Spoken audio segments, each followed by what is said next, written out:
Live. Hey guys out there. Oh, I'm still muted. Sorry about that. Or am I? No, I'm not muted.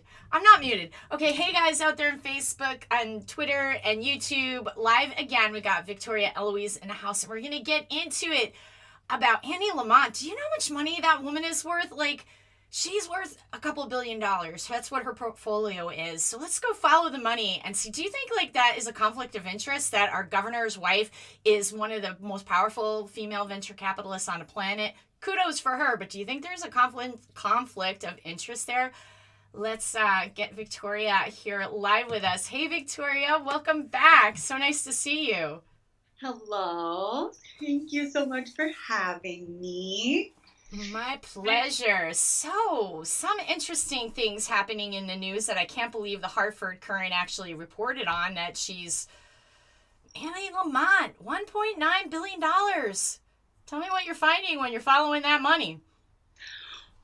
Well, first, so sorry to do this to you. That's okay. But I can't see what you're looking at. Oh, I see. You know what? Sorry, guys. Hold on. I got a technical thing. My camera is off on your Skype. I think that's might be what the problem is. And all you're seeing is my picture. So that's not fun. There we go. Yay.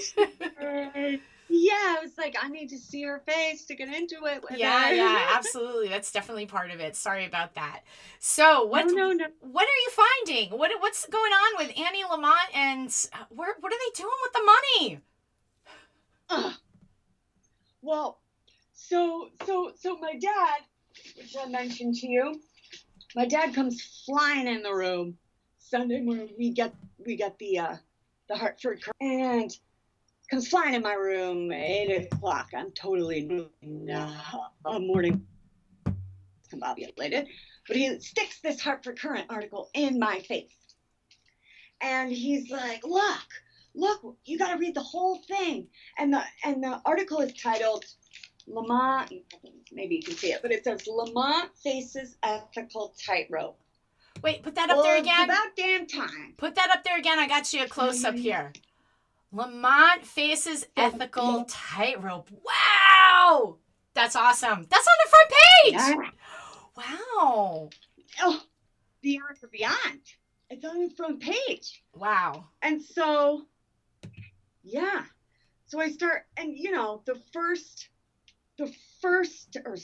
second paragraph, Anne Lamont, I won't read the whole thing, but Anne Lamont, a co-founder and managing partner of Oak HCFT, Oak Healthcare and FinTech, is a successful financier, one whose business, as it happens, has the investments divided between the healthcare industry during a viral pandemic and financial technology.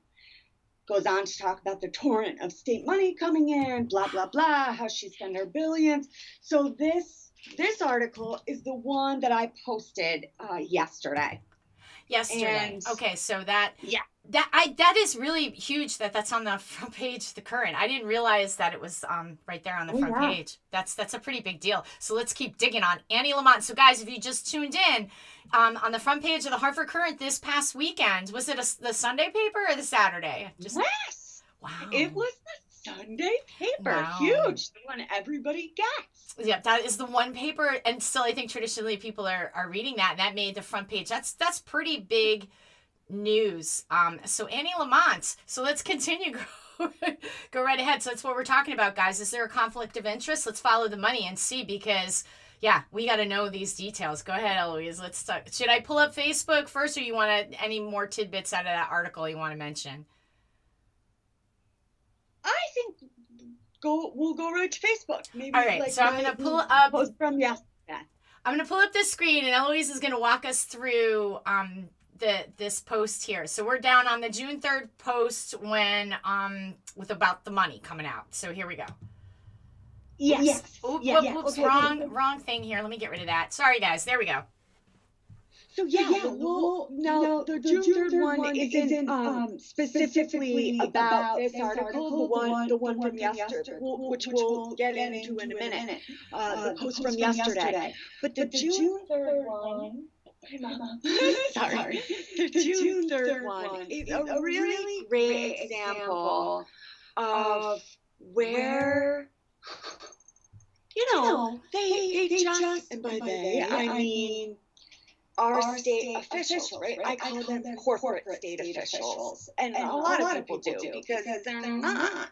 I mean, they legislate, but they legislate based on their own corporate interests, not the interests of the public, right? That's why we're all out of work. We all have no money. We're all tired and sick and angry because they're, legislating for themselves.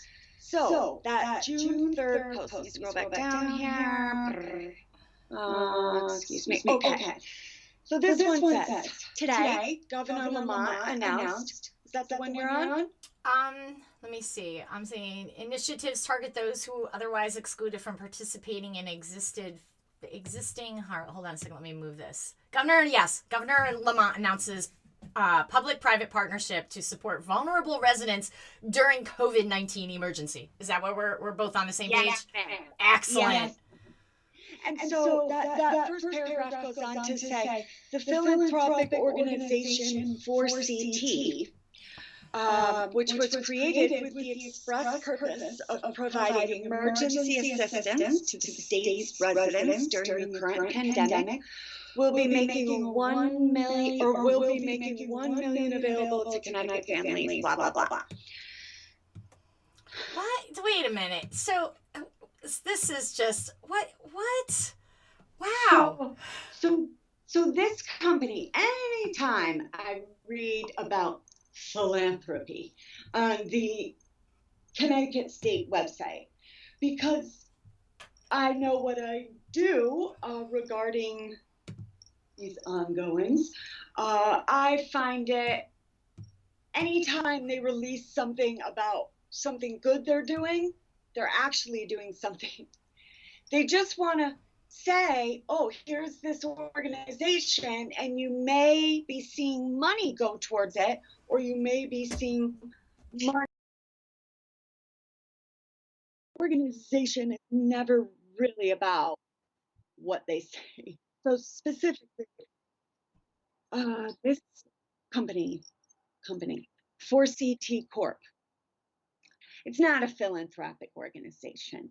It is a $2.5 million, 7,200 square foot home in Weston, Connecticut, right? I don't care what the website. You can go to the 4CT website. There is one.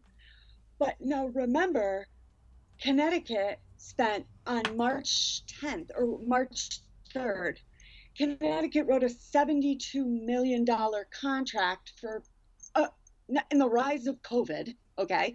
They signed a $72 million contract, which I've posted, for media and marketing.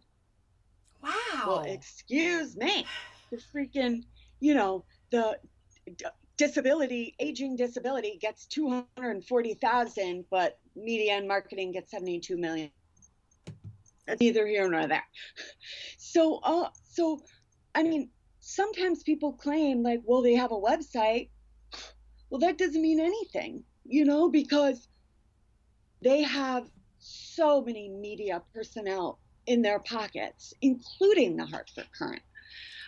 So all you have to do really ever is get the name of the company and start plugging in different places. I have a set of websites that I use specifically that it will take me, 20 minutes to figure out what I found.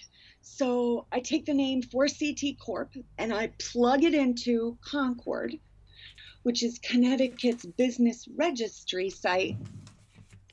And it pops up in that first, and you can see it in that first picture there of that post. It says the business address is 10 Old Easton Turnpike, Weston, Connecticut. So then you go to Google and you type in you type in that address and boom, look at this, $2.5 million home. Okay? Wait, so this is 7,200 square feet, 5 so, so this is what this is what they're listing as this entity, this business entity, right? So because there it's this who what I'm so confused how they can do this. So this is listed as their business entity, but it's a private home. So yes. And wow. and I have another great example from the post that I did yesterday, but this is how they do it. And this is not